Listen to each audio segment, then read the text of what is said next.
Do you enjoy comedy roasts? You know, they're those events where people get up and destroy their friends in what is allegedly good natured fun. With apologies to sensitive or politically correct listeners, here are a few examples of actual things people have said about their so called friends in such roasts. It's no coincidence George Hamilton loves the sun. They were born in the same year. Yeah, the difference is the sun is actually a star. Yeah, then there's Justin Bieber. His fans are called Beliebers because it's politically incorrect to use the word retards. And what about William Shatner? He's put on a few pounds since his Captain Kirk days. Bill, you were supposed to explore the galaxy, not fill it.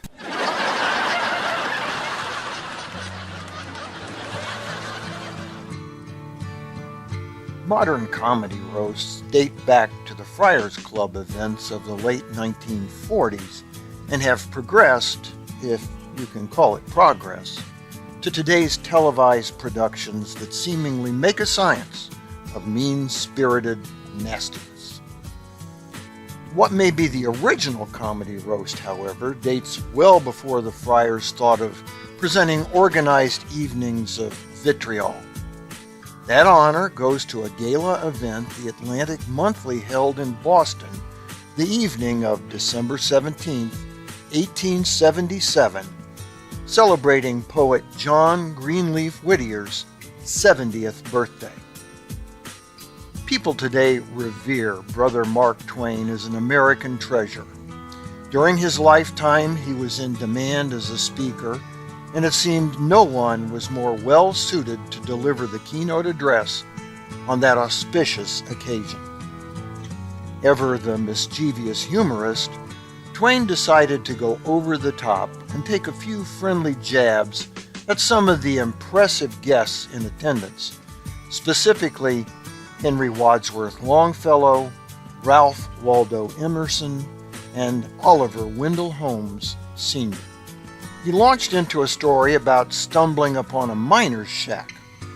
The miner told him, "You are the fourth literary man that has been here in 24 hours. I'm going to move." The others were Mr. Longfellow, Mr. Emerson, and Mr. Oliver Wendell Holmes. Confound the lot. Mr. Emerson was a seedy little bit of a chap, red-headed. Mr. Holmes was as fat as a balloon. He weighed as much as 300 and had double chins all the way down to his stomach. Mr. Longfellow was built like a prize fighter. His head was cropped and bristly, like as if he had a wig made of hairbrushes. His nose lay straight down his face, like a finger with the end joint tilted up. They had been drinking, I could see that, and what queer talk they used. And on it went. Expecting laughter by this point, Twain found himself speaking to a hushed crowd. Writing about the event later, Twain said he knew things weren't right. "Now then," he said, "the house's attention continued, but the expression of interest in the faces turned to a sort of black frost. I wondered what the trouble was. I didn't know. I went on, but with difficulty.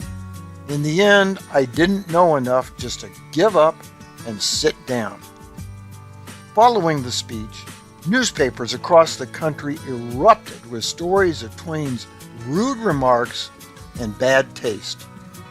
His book sales dropped off, as did, understandably, invitations to speak.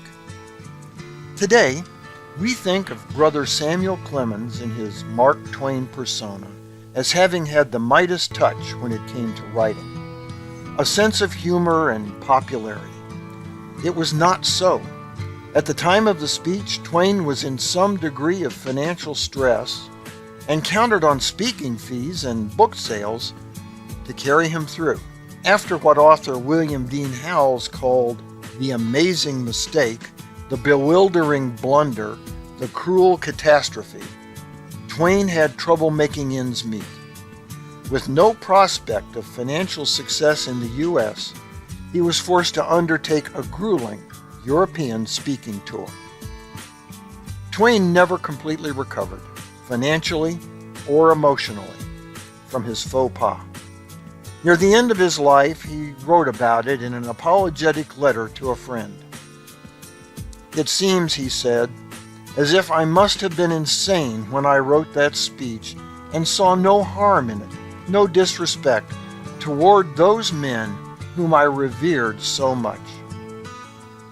Maybe Brother Twain was just ahead of his time. Or maybe today we have become a little too desensitized to what was one time regarded as rude. For the Whence Came You podcast, this is Steve Harrison with the Masonic Minute.